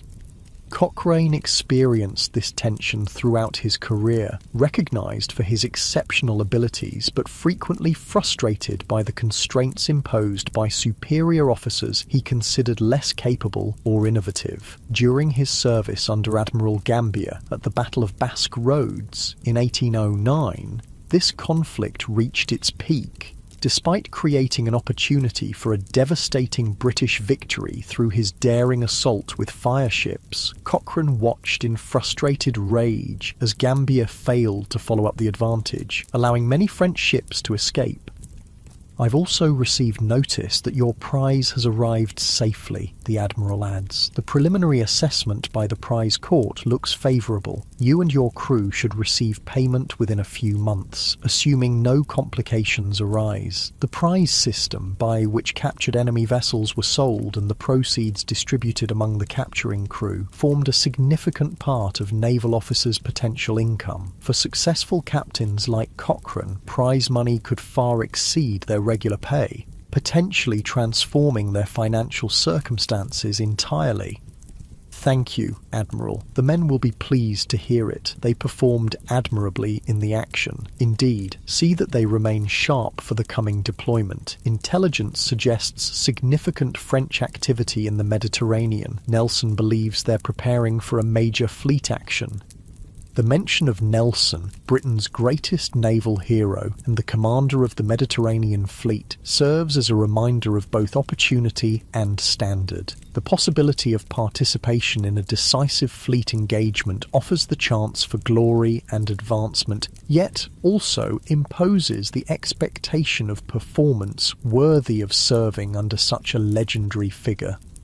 With the formal meeting concluded, you take your leave, carrying sealed orders and a clearer understanding of your position in the complex web of naval politics and strategy. The Admiral's reception was positively warm by the standards of senior officers. Your recent successes acknowledged, your decisions generally approved, your future assignment carrying potential for further distinction. Yet, as you return through Gibraltar's winding streets toward the harbour, you're acutely aware of how quickly such approval can evaporate. A single failed engagement, an unfortunate loss, or merely the displeasure of a powerful superior could transform your promising position into professional disgrace. This precariousness defined naval careers in the Age of Sail. Even Cochrane, with his extraordinary record of victories, found himself vulnerable to the shifting winds of Admiralty politics. His outspoken criticism of corruption and inefficiency made powerful enemies, while his unconventional tactics sometimes alienated more traditional senior officers. Back at the harbour, you're met by your first lieutenant, who has come ashore with a boat to report developments in your absence. "All well with the Admiral, sir?" he inquires, the question carrying more significance than its casual phrasing might suggest. "Well enough. We're to join Blackwood off Cadiz once we've replenished and brought our crew up to strength. What's our status? Water casks are being filled now, sir. The victualling office has promised fresh provisions by tomorrow morning. We've received 12 new hands from the receiving ship, mostly experienced men from vessels paying off. The purser is completing the paperwork for our stores now. The logistics of maintaining a warship formed a significant part of a captain's responsibilities. Without adequate provisions, fresh water, and properly trained crew, the most powerful vessel became useless, a floating hulk incapable of executing its mission. Cochrane paid particular attention to these practical aspects of command, understanding that strategic success depended on mundane factors like proper provisioning and crew composition. During his command of HMS Pallas, he famously captured a Spanish treasure ship carrying thousands of dollars in coin, wealth that allowed him to ensure his vessel was properly supplied even when official channels proved inadequate. And the prisoners? You inquire, mindful of your responsibility for the Spanish sailors captured in your recent engagements. Transferred to the prison hulk as ordered, sir. Their officers have been paroled ashore under supervision. The Spanish captain asked me to convey his thanks for your courtesy during the action. This professional respect between opposing officers reflected the curious duality of naval warfare in the era. Fierce combat followed by civilized treatment of prisoners according to established codes of conduct. Captured officers could expect parole, allowing them relative freedom within specified boundaries based on their word of honor not to escape. Very good. I'll be dining aboard tonight. Have the surgeon and the marine lieutenant join us. We need to discuss the new deployment. This casual invitation demonstrates another aspect of command, the selective use of social occasions to build relationships with key officers and conduct business in a less formal setting. The captain, who balanced appropriate distance with occasional accessibility, generally achieved better results than those who remained completely aloof or inappropriately familiar. The next days pass in a flurry of activity as your ship prepares for its new assignment. Fresh provisions come aboard, sides of beef, live chickens and pigs, sacks of vegetables and fruit that will prevent scurvy during the coming cruise. Water casks are filled with clean water from Gibraltar's springs, replacing the stagnant algae-filled liquid that remained from your previous voyage. New crew members must be integrated into the ship's company, their abilities assessed, their assignments determined, their places in the watch rotation established. Some are experienced sailors who will strengthen your crew, others are landsmen with little nautical knowledge, allocated to your vessel by the port admiral to make up required numbers. The physical vessel itself requires attention after weeks of hard service. Rigging has stretched and chafed, needing adjustment and repair. The hull, constantly working in heavy seas, has developed leaks that carpenters must locate and seal. Canvas sails, weathered by sun and salt, require patching or replacement. As captain, you oversee this complex restoration process, ensuring that your command will be ready for the challenges ahead. Your officers handle specific aspects according to their responsibilities, the boatswain managing rigging repairs, the sailing master supervising navigation equipment, the gunner attending to weapons and ammunition, the purser accounting for provisions and supplies. This delegation represents yet another skill essential to effective command. The captain, who attempted to personally direct every detail, would quickly be overwhelmed by the sheer volume of tasks involved in preparing a warship for sea. Successful commanders like Cochrane understood the importance of developing capable, trustworthy subordinates who could manage their departments with minimal supervision. A welcome interruption to these preparations comes in the form of the prize court's preliminary ruling. Your capture of the Spanish frigate has been deemed valid, with an estimated value that will provide significant payment to you and your crew once the final adjudication is complete. The distribution of this money follows strict formulas established by the Admiralty. As captain, you'll receive 1/4 of the total, a substantial sum that reflects your ultimate responsibility for the capture. Your officers will share another 1/4 divided according to rank, while the final half is distributed among the ordinary seamen and marines.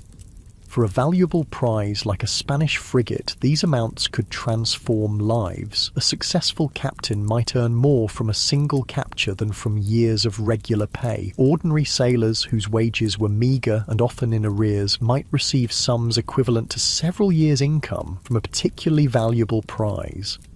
Cochrane's early career demonstrates the financial impact of this system. His audacious captures while commanding HMS Speedy earned him the equivalent of millions in modern currency, establishing his personal fortune and providing significant wealth to his crew. This financial incentive undoubtedly contributed to the exceptional performance of ships under prize-taking captains. Every man aboard understood that his personal prosperity depended on successful action against enemy vessels. On the evening before your scheduled departure, you host a formal dinner in your cabin for your officers, a tradition marking the beginning of a significant deployment. The small table is set with your best silver and china, brought aboard at your personal expense. Your steward has worked with the cook to prepare a meal far superior to standard naval fare, supplemented by wines from your private stores. Gentlemen, you propose a toast as the meal concludes, to successful hunting off Cadiz. The assembled officers, your first and second lieutenants, the ship's surgeon, the marine officer, and the master, raise their glasses in response. This moment of conviviality serves multiple purposes, building esprit de corps among your command team, acknowledging their status as gentlemen as well as officers, and establishing the tone for the coming operational period. Cochrane understood the importance of such gestures in maintaining morale among his officers, though he was less formal than many captains of his era. His leadership style emphasized professional respect rather than social deference, creating a command climate where initiative and intelligence were valued above strict adherence to hierarchy. Morning brings final preparations for departure. The anchor watch has been reinforced with additional hands for the complex evolution of weighing anchor and making sail from a crowded harbour. The pilot, a local mariner with detailed knowledge of Gibraltar's waters, has come aboard to guide your initial departure through the tricky currents around the rock. "All hands to weigh anchor," bellows the boatswain at your order, his call echoed by his mates throughout the ship. The organised chaos that follows demonstrates the extraordinary coordination required to operate a sailing warship effectively. Men swarm up the ratlines to prepare the furled sails for deployment. Others man the capstan, the massive winch that will haul up the heavy anchor. Marines take positions as hull sentries, ensuring no unauthorised boats approach during this vulnerable transition from stationary to mobile state. Your place during this evolution is the quarterdeck, where you can observe all aspects of the operation while issuing necessary orders. The actual direction of specific tasks falls to your officers, the first lieutenant supervising the deck, the sailing master attending to course and wind conditions, the boatswain managing the complex interaction of hundreds of control lines. "Anchors aweigh, sir," comes the report from forward as the massive iron hook breaks free from the harbour bottom. "Make sail," you order, initiating the carefully choreographed sequence of unfurling canvas to catch the morning breeze. First the topsails, then courses, followed by topgallants as the ship gathers momentum and steering control. The feeling of a ship coming alive beneath your feet, transitioning from static object to dynamic vessel, remains one of the most profound experiences of command. Modern captains, even of the largest vessels, can never fully appreciate this sensation unique to sailing ships, where hundreds of men acting in perfect coordination harness the invisible power of wind through acres of canvas. As Gibraltar recedes behind you, your thoughts turn to the deployment ahead. Joining Blackwood's squadron means operating as part of a larger force, a different challenge from the independent cruising you've recently completed. Your tactical decisions will be constrained by the squadron commander's signals and overall strategy, requiring a different approach to command. Cochrane sometimes struggled with this aspect of naval service, his independent nature and tactical creativity chafing under the limitations imposed by squadron operations. During the Battle of Basque Roads, his frustration with Admiral Gambier's cautious approach led him to act with increasing independence, ultimately creating significant professional consequences despite the objective success of his actions. By midday, your ship is clear of the Strait of Gibraltar, the Atlantic opening before you as you set course for the Spanish coast and your rendezvous with Blackwood's squadron. The routine of sea service resumes. Watches set, lookouts posted, gun crews exercising their weapons, the 1,000 daily tasks that maintain a wooden warship in fighting condition.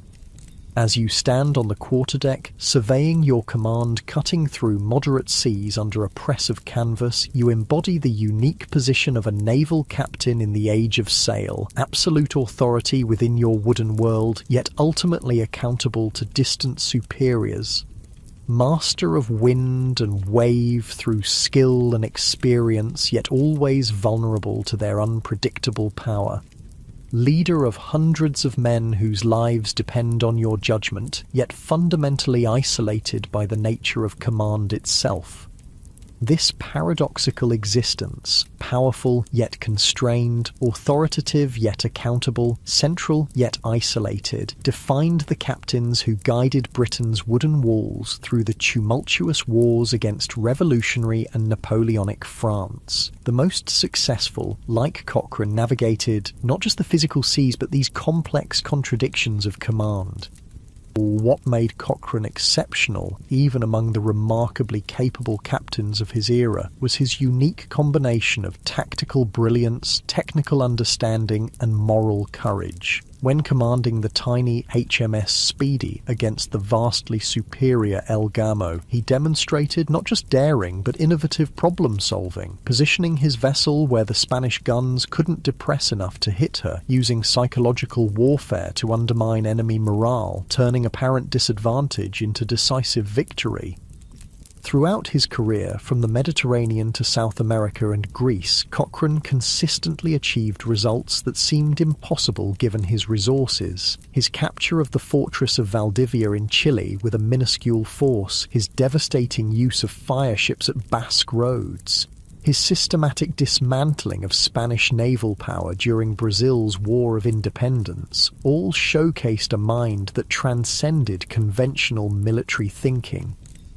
Yet his greatness came at a cost. The same independent spirit and moral courage that enabled his battlefield successes made him a difficult subordinate and a dangerous political enemy. His outspoken criticism of corruption in naval administration and prize courts earned him powerful adversaries. His willingness to employ unconventional tactics alienated more traditional officers. His refusal to accept limitations imposed by less competent superiors repeatedly damaged his career prospects. The 1814 stock exchange fraud case that resulted in his imprisonment and temporary dismissal from the Royal Navy remains controversial to this day. While officially convicted of participating in market manipulation, many historians believe Cochrane was framed by political enemies who recognized the opportunity to eliminate a dangerous reformer. His subsequent vindication and reinstatement came too late to restore his position in the British naval establishment, leading to his extraordinary second career, commanding the navies of Chile, Brazil, and Greece in their independent struggles. In these foreign services, Cochrane found the operational freedom his nature demanded, achieving results that further confirmed his exceptional abilities while reinforcing his reputation for difficult relations with authority. The pattern established in his Royal Navy service continued. Brilliant tactical success accompanied by political conflicts that limited his long-term effectiveness. After returning to Britain, Cochrane's later years brought a measure of vindication. Reinstated in the Royal Navy with his rank and honours restored, he continued his technical innovations, becoming an important advocate for steam propulsion and modern naval design. His death in 1860 at age 85 marked the passing of one of the last great commanders from the age of sail. What lessons might we draw from Cochrane's extraordinary career and the demands of naval command in his era? Perhaps most significantly, the recognition that effective leadership requires a complex balance of seemingly contradictory qualities, the courage to take bold action, yet the wisdom to recognize limitations, the confidence to trust one's judgment, yet the humility to acknowledge errors, the strength to maintain authority, yet the flexibility to adapt to changing circumstances. Few individuals in any era possess this balance naturally. The great captains of the age of sail, Nelson, Cochrane, Pellew and their peers, developed these qualities through experience, often learning harsh lessons from early mistakes. Their success came not from absence of error, but from the capacity to learn and grow from each challenge encountered. For modern individuals contemplating whether they could function as naval captains in the 1800s, the honest answer for most would be no, not from lack of courage or intelligence, but from unfamiliarity with the specific skills and mindset required. The ability to navigate by stars and dead reckoning, to interpret wind patterns from subtle changes in wave behavior, to diagnose and address problems in complex sailing rigs, to maintain discipline through a combination of formal authority and personal example. These capabilities cannot be acquired quickly or easily. Beyond these technical skills lies the psychological adjustment to command in isolation, making life or death decisions without consultation or technological support, bearing full responsibility for success or failure without the distributed accountability of modern organizations. Few contemporary individuals have experienced anything approaching this burden of solitary responsibility. The wooden ships that Cochrane and his contemporaries commanded have long since disappeared, replaced by vessels of steel powered by engines rather than wind. The specific skills they employed have become historical curiosities rather than practical necessities. Yet the fundamental qualities that made them effective, courage, judgment, adaptability, and moral fortitude, remain essential to leadership in any era. Perhaps this explains our continued fascination with the Age of Sail and its legendary commanders. In studying figures like Cochrane, we glimpse not just an exciting historical period, but timeless principles of leadership under pressure. Their struggles and triumphs, separated from us by centuries, nevertheless speak to enduring human challenges: how to make decisions with incomplete information, how to balance risk against opportunity, how to lead others effectively while remaining true to one's principles. As we leave our hypothetical captain sailing toward his rendezvous with Blackwood's squadron, we might reflect on how thoroughly the age of wooden ships and iron men has passed. Yet the qualities that defined great captains, what Cochrane called the true spirit of enterprise, remain as valuable and rare today as they were when Britain's survival depended on the judgment of men who commanded her wooden walls against seemingly impossible odds. Would you have made a successful captain in the Royal Navy of the 1800s? Almost certainly not. The specific blend of technical expertise, physical hardiness, psychological resilience, and social understanding required cannot be acquired without years of immersion in that vanished world. But in contemplating the challenges these remarkable individuals faced and overcome, we might discover insights about leadership, responsibility, and human potential that transcend their distant era and speak directly to our own.